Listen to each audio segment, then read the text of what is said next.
जरा सोचिए, एक बहुत बड़ा हाईवे है। उस हाईवे की दो अलग अलग लेन्स में दो गाड़ियां बिल्कुल एक ही स्पीड से एक दूसरे के अगल बगल चल रही हैं। हम्म। रियल लाइफ में हम इसको सेफ ड्राइविंग कहेंगे, राइट? क्योंकि वो कभी आपस में नहीं टकराएंगी। हाँ बिल्कुल, पर मैथ की दुनिया में इस सिचुएशन को हम नो सॉल्यूशन कहते हैं। एग्जैक्टली और आज के इस गहन विश्लेषण में हम कुछ ऐसे ही इंटरेस्टिंग कॉन्सेप्ट्स को डीकोड करने वाले हैं। स्लाइड 1 से शुरू करते हैं। आज की हमारी इस मास्टर क्लास का टॉपिक है theory of equations and linear lines. ये प्रेजेंटेशन खासतौर पर उन सभी स्टूडेंट्स के लिए डिजाइन की गई है जो एसएससी और आरआरबी जैसे एग्जाम्स की तैयारी कर रहे हैं। और आज हमारा मिशन ना सिर्फ फॉर्मूलाज को रटना नहीं है। इस पूरे मटेरियल को अगर हम ध्यान से देखें तो इसके 3 मेन पिलर्स हैं। पहला 100% कॉन्सेप्ट कवरेज, दूसरा फॉर्मूलाज इन शॉर्टकट्स और तीसरा रैपिड फायर रिवीजन। राइट। तो हमारा टारगेट ये है कि हम हर क्या के पीछे का क्यों और कैसे समझें, क्योंकि जब लॉजिक क्लियर होता है ना तो मैथ एक पजल सॉल्व करने जैसा लगने लगता है। मैं बिल्कुल अग्री करती हूँ। मैथ्स अक्सर बहुत इंटिमिडेटिंग लगता है, लाइक स्पेशली जब हम इक्वेशंस और रूट्स की बात करते हैं। तो लेट्स अनपैक दिस। स्लाइड 2 और 3 पर चलते हैं। यहाँ से इस मास्टर क्लास की शुरुआत एक बहुत ही बेसिक चीज से होती है, रूट्स के नेचर से। तो अगर हम बेसिक से स्टार्ट करें, ये कॉन्जुगेट रूट्स का क्या राज है? अच्छा सवाल है। इसे ऐसे समझते हैं, मान लीजिए आपके पास एक क्वाड्रेटिक इक्वेशन है, मतलब जिसकी हाईएस्ट पावर 2 होती है। अब इस इक्वेशन में जो टर्म्स होते हैं ना, लाइक कोएफिशिएंट्स, उन्हें ध्यान में रखना है। कोएफिशिएंट्स मतलब वो नंबर्स जो एक्स स्क्वायर या एक्स के साथ जुड़े होते हैं? हाँ वही। तो अगर वो कोएफिशिएंट्स रैशनल नंबर्स हैं तो एक बहुत स्ट्रिक्ट रूल लगता है यहाँ। अगर इस इक्वेशन का कोई रूट इरेशनल निकल आए या कॉम्प्लेक्स आ जाए तो वो कभी अकेला नहीं होगा। स्लाइड 2 में एक बड़ा अच्छा विजुअल दिया है सायन और वाइट कलर के पजल पीसेस का। ओह, जिसके नीचे लिखा है they never appear alone. Exactly. ये पजल पीसेस दिखाते हैं कि ये हमेशा कॉन्जुगेट पेयर्स में आते हैं, मतलब जोड़ीदार के रूप में। वेट, तो इसको ऐसे देख सकते हैं क्या कि ये रूट्स किसी ताले और चाबी की तरह है? मतलब एक बेस्ट फ्रेंड्स का जोड़ा जो हमेशा साथ ट्रैवल करता है, बस एक की शर्ट का कलर पॉजिटिव है और दूसरे का नेगेटिव। ये बहुत बढ़िया एनालॉजी दी आपने। बिल्कुल ऐसा ही है। देखो, इक्वेशन के कोएफिशिएंट्स क्लीन रैशनल नंबर्स हैं। अब अचानक से एक रूट आ गया अल्फा प्लस आई बीटा जो कॉम्प्लेक्स है। अगर ये अकेला रह गया तो इक्वेशन का बैलेंस बिगड़ जाएगा ना, वो आई इक्वेशन में फंसा रह जाएगा ना। अच्छा, तो उस आई को काटने के लिए उसके ट्विन भाई को वहां होना ही पड़ेगा, राइट? बस साइन उल्टा होना चाहिए। बिल्कुल सही पकड़ा आपने। स्लाइड 3 पर यही समझाया है। अगर एक root alpha plus i beta है तो दूसरा root by default alpha minus I beta होगा, ताकि जब आप उन्हें जोड़ें तो प्लस आई बीटा और माइनस आई बीटा कैंसिल हो जाएं। ये एक काइंड ऑफ डिफेंस मैकेनिज्म है मैथ का। वाओ, मतलब एग्जाम पॉइंट ऑफ व्यू से ये एक चीट कोड है। स्लाइड 3 पर इसको एग्जाम ट्रिक का टैग भी दिया हुआ है। तो स्टूडेंट्स को बस मिडिल वाला साइन फ्लिप करना है। अगर क्वेश्चन में रूट दिया है अल्फा प्लस रूट बीटा, तो दूसरा root blindly alpha minus root beta होगा। 100%। ये हाई स्कोरिंग ट्रिक है। एग्जामिनर जानबूझकर एक रूट देता है तो कंफ्यूज स्टूडेंट्स, पर जैसे रूल पता है वो तुरंत साइन फ्लिप करेगा और आगे बढ़ेगा। ये तो बहुत यूजफुल है। चलिए अब स्लाइड 4 पर आते हैं। यहाँ वो फेमस फॉर्मूला है ax² plus bx plus c equal 0। और यहाँ एक कंडीशन हाईलाइट की गई है कि a 0 नहीं हो सकता। मैं हमेशा सोचती थी कि ये a के साथ भेदभाव क्यों? भेदभाव नहीं है, ये तो इसकी वजूद का सवाल है। देखो, a जो है वो x² का कोएफिशिएंट है। अगर a ही 0 हो गया तो 0 मल्टीप्लाइड बाय x² क्या होगा? 0, मतलब x² वाली टर्म ही उड़ जाएगी। राइट। और अगर पावर 2 वाली टर्म ही नहीं बची तो वो क्वाड्रेटिक थोड़ी रही, वो तो बस bx प्लस c बन जाएगी, जो एक सीधी लाइन या लीनियर इक्वेशन होती है। समझ आ रहा है? Make sense. पूरा आइडेंटिटी क्राइसिस हो जाएगा इक्वेशन का। एग्जैक्टली। अब इसी स्लाइड 4 पर इनके सम और प्रोडक्ट को डिफाइन किया है, जो एग्जाम के लिए बहुत इंपॉर्टेंट है। सम ऑफ रूट्स यानी अल्फा प्लस बीटा का फॉर्मूला है माइनस बी बाय ए, और प्रोडक्ट ऑफ रूट्स यानी अल्फा इंटू बीटा होता है सी बाय ए। समय और प्रोडक्ट तो ठीक है, पर स्लाइड 5 पर एक और फॉर्मूला है जिससे एग्जाम अलर्ट हाईली टेस्टेबल का टैग मिला है, डिफरेंस ऑफ रूट्स। मॉड्यूलस के अंदर alpha minus beta equals root D divided by mod A. या मॉड क्यों लगाया है? ये बड़ा लॉजिकल पॉइंट है।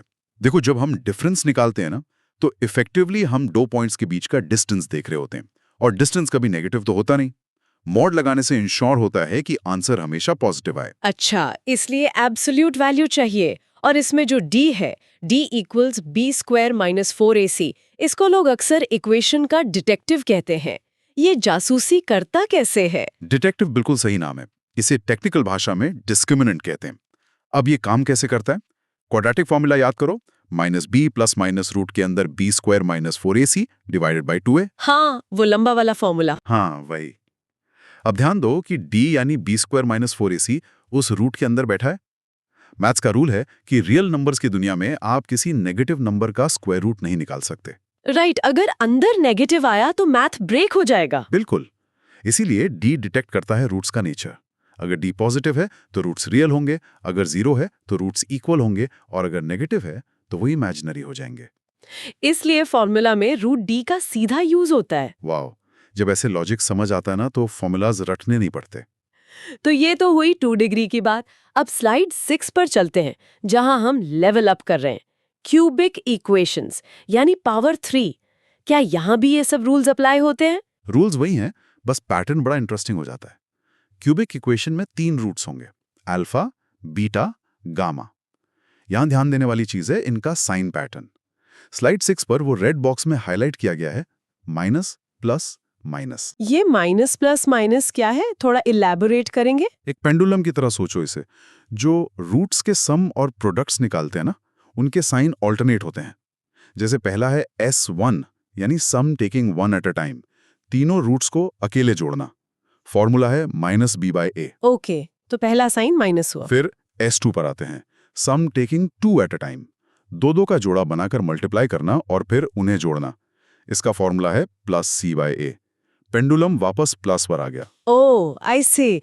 और S3 जो प्रोडक्ट ऑफ ऑल 3 होगा वो वापस माइनस हो जाएगा। माइनस डी बाय ए। एग्जैक्टली। स्लाइड 7 पर बाई क्वाड्रेटिक यानी 4 डिग्री की इक्वेशन के लिए भी सेम ही पेंडुलम घूमता है। अच्छा, जिसमें 4 रूट्स होंगे? हाँ, alpha, beta, gamma, delta.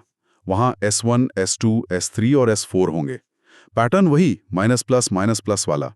S1 minus, S2 plus, S3 minus और S4 वापस प्लस। ये n डिग्री का एक यूनिवर्सल रूल है। आपको हर डिग्री के लिए अलग फॉर्मूला थोड़ी ना रटना है। ये तो बहुत बढ़िया शॉर्टकट है। अब आगे स्लाइड्स 8 से 11 पर एक नया सेक्शन शुरू हो रहा है, फॉर्मेशन ऑफ पॉलिनोमियल इक्वेशंस।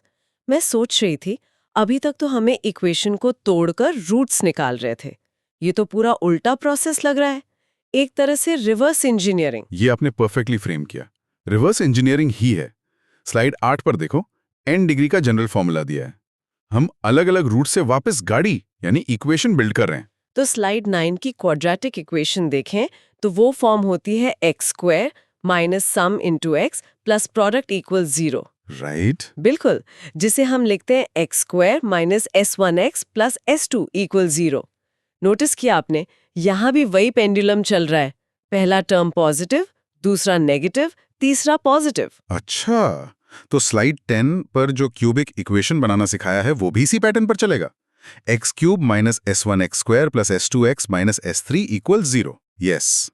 और स्लाइड 11 पर बी क्वाड्रेटिक का भी यही एक्सपेंडेड फॉर्म है। पावर्स एक एक करके घटेंगी और साइंस ऑल्टरनेट होते जाएंगे। एग्जाम में ये कॉन्सेप्ट्स बहुत लंबा कैलकुलेशन बचा लेते हैं। सीरियसली, ये पैटर्न रिकग्निशन ही तो गेम है। सो अभी तक हमने इक्वेशन मतलब चीजों को इक्वेट करना, बराबर करना सीखा। लेकिन स्लाइड 12 से टॉपिक बदल रहा है, इनइक्वालिटीज। जब चीजें बराबर नहीं होती तब मैथ्स में हम क्या करते हैं? तब इनइक्वालिटीज आती हैं पिक्चर में। स्लाइड 12 पर इसकी डेफिनेशन और एक सिंबल लेजेंड बॉक्स दिया है।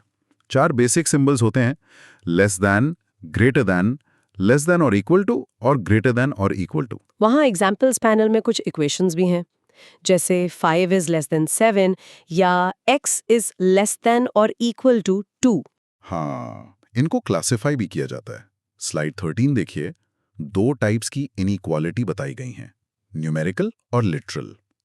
न्यूमेरिकल मतलब जहां सिर्फ नंबर्स हैं, जैसे 4 इज ग्रेटर देन 2, ये तो कांस्टेंट ट्रूथ है, उसमें कोई डाउट ही नहीं है। और लिटरल इनइक्वालिटी में वेरिएबल्स आ जाते हैं, जैसे x या y। अगर मैं कहूं x इज लेस देन 7, तो यहां x की एक रेंज बन जाती है। वो 6, 5 कुछ भी हो सकता है, बस 7 से छोटा होना चाहिए। समझ गए। पर स्लाइड 14 पर एक और क्लासिफिकेशन है, स्ट्रिक्ट और स्लैक इनइक्वालिटीज। स्ट्रिक्ट का सिंबल है सिंपली लेस देन या ग्रेटर देन, और स्लैक में वो इक्वल टू वाली लाइन भी जुड़ी है। मैं थोड़ा इस पे क्लैरिफाई करना चाहती थी, इसे स्लैक क्यों कहते हैं? क्या इसका मतलब ये है कि ये थोड़ी ढील या मार्जिन दे रहा है, लाइक चलो तुम इसके बराबर भी हो सकते हो? वाह, आपने तो शब्द का एकदम सही इंटरप्रिटेशन निकाल लिया। स्ट्रिक्ट मतलब बहुत सख्त, बाउंड्री क्रॉस करना मना है। अगर x 7 से बड़ा है तो वो एग्जैक्टली 7 नहीं हो सकता। 7.1 हो सकता है पर 7 नहीं। राइट, लेकिन स्लैक में एक मार्जिन होती है, एक ढील होती है। स्लैक इनइक्वालिटी बाउंड्री को भी इंक्लूड कर लेती है। इसका विजुअल एस्पेक्ट भी बड़ा इंटरेस्टिंग है। जब हम इसका ग्राफ बनाते हैं तो स्ट्रिक्ट के लिए डॉटेड लाइन यूज होती है, क्योंकि लाइन खुद इंक्लूड नहीं हो रही। एग्जैक्टली। और स्लैक के लिए एक सॉलिड लाइन बनाते हैं, क्योंकि लाइन पर मौजूद पॉइंट्स भी सोल्यूशन का हिस्सा है। ग्राफ से विजुअल क्लियर हो जाता है। अब चलिए वापस इक्वेशंस की दुनिया में लौटते हैं स्लाइड 15 के साथ। लेकिन अब ट्विस्ट ये है कि हम एक नहीं दो लाइंस यानी पेयर ऑफ लीनियर इक्वेशंस को एक साथ देख रहे हैं। ये कॉम्पिटिटिव एग्जाम्स का बहुत बड़ा और स्कोरिंग सेक्शन है। स्लाइड 15 पर इसका पूरा प्रोसेस फ्लोचार्ट दिया हुआ है। कैसे हम बिना ग्राफ बनाए सिर्फ इनके कोएफिशिएंट्स के रेशियोज को कंपेयर करके इनका ग्राफिकल और अलजेब्रिक रिप्रेजेंटेशन बता सकते हैं, यानी A1/A2, B1/B2 वाले रेशियोज। चलिए उनको स्लाइड 16, 17 और 18 पर एक एक करके समझते हैं। वही ट्रैफिक वाली एनालॉजी वापस लाते हैं। पहला केस है स्लाइड 16 पर, इंटरसेक्टिंग लाइंस। इसका रूल कहता है A1/A2 is not equal to B1/B2। इसको ट्रैफिक से कैसे जोड़ेंगे? इसे एक चौराहे या क्रॉस रोड की तरह सोचिए। दो सड़कें अलग अलग दिशाओं से आ रही हैं। क्योंकि शुरुआत के रेशियोज A और B अलग हैं, मतलब उनका स्लोप अलग है, तो वो सिर्फ और सिर्फ एक पॉइंट पर टकराएंगी। एक चौराहा जहां लाइन मिली, और इसीलिए इसका एग्जैक्टली वन सोल्यूशन होगा, जिसे यूनिक सोल्यूशन भी कहते हैं। बिल्कुल, जहां इंटरसेक्ट होंगी वहीं एक सोल्यूशन है। अब स्लाइड 17 पर दूसरा केस देखो, कोइंसिडेंट लाइंस। इसमें रूल है कि सारे रेशियोज बराबर हैं।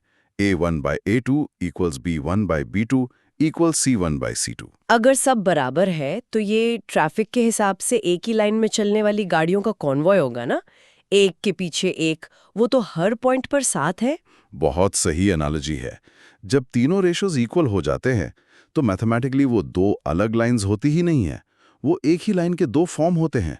वो लाइंस हर पॉइंट पर ओवरलैप कर रही हैं। मतलब इनफाइनाइट पॉइंट्स पर टच कर रही हैं, तो सोल्यूशन भी इनफाइनाइट होंगे, many solutions. Yes.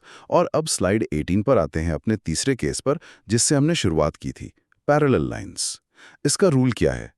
A1/A2 equals B1/B2, पर ये C1/C2 के बराबर नहीं है। ओ, तो शुरू के रेशियोज इक्वल है, मतलब डायरेक्शन सेम है, पर कांस्टेंट C अलग है, यानी उनकी पोजीशन अलग है। ये तो हाईवे की वो दो लेन्स हो गई। बिल्कुल, स्पीड सेम, डायरेक्शन सेम, पर लेन अलग। तो क्या वो कभी टकराएंगी? कभी नहीं।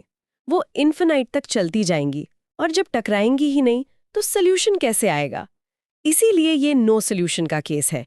इसका विजुअल ग्राफ और बॉक्स यहाँ स्लाइड 18 पर क्लियर दिया है। एग्जाम में स्टूडेंट्स को ग्राफ्स ड्रॉ करने का टाइम नहीं होता। उनको बस इन तीन रेशियोज को देखना है और इमीडिएटली आंसर टिक करना है। ऑनेस्टली इस तरह से डिकोड करने पर पूरा कॉन्सेप्ट दिमाग में छप जाता है। चलिए अब इस सेशन को रैप अप करते हैं। स्लाइड 19 पर एक रैपिड फायर रिवीजन की स्लाइड है, जिसमें बैकग्राउंड में एक फायर विजुअल है, ताकि एग्जाम में टाइम बचे। हाँ, ये एक स्ट्रक्चर्ड समरी है आज की मास्टर क्लास की। 3 मेन चीट कोड्स याद रखने हैं आपको। पहला, कॉन्जुगेट पेयर्स। इरेशनल या कॉम्प्लेक्स रूट्स हमेशा पेयर में आएंगे, बस साइन फ्लिप करना है। चेक। दूसरा, पॉलिनोमियल साइंस। जब इक्वेशन बनानी हो तो साइंस ऑल्टरनेटली चेंज करने हैं, प्लस माइनस। वही पेंडुलम वाला रूल। चेक। और तीसरा, पेयर ऑफ लाइंस का चीट कोड। पहले दो रेशियो अलग तो यूनिक सोल्यूशन, सब बराबर तो इन्फिनिट सोल्यूशन, और पहले दो बराबर पर तीसरा अलग तो नो सोल्यूशन। परफेक्ट। अब आते हैं फाइनल टेस्टिंग पर। स्लाइड 20 और 21 पर 5 प्रैक्टिस क्वेश्चंस और उनके आंसर की है। इसे एक 60 सेकेंड टाइमर चैलेंज की तरह सॉल्व करते हैं। क्वेश्चन 1 का आंसर क्या होगा? क्वेश्चन 1 में पूछा है conjugate of alpha plus i beta, तो हमने सीखा है साइन बदलो, तो आंसर ए है अल्फा माइनस आई बीटा। नेक्स्ट, क्वेश्चन 2 में sum of roots for quadratic. Answer B minus B by A. Question 3, less than symbol किस इनइक्वालिटी को दिखाता है? आंसर ए स्ट्रिक्ट इनइक्वालिटी, क्योंकि यहाँ धील नहीं है। क्वेश्चन 4, नो सॉल्यूशन वाले केस की लाइंस को क्या कहते हैं? पैरेलल लाइंस, वो हाईवे वाला एग्जाम्पल। और आखिरी सवाल क्वेश्चन 5, डिफरेंस ऑफ रूट्स का फॉर्मूला। हमने स्लाइड 5 पर देखा था root D divided by mod A, और इन्हीं जवाबों के साथ मास्टर क्लास कंप्लीट होती है। ये एकदम फैंटास्टिक ब्रेकडाउन था। आज हमने समझा कि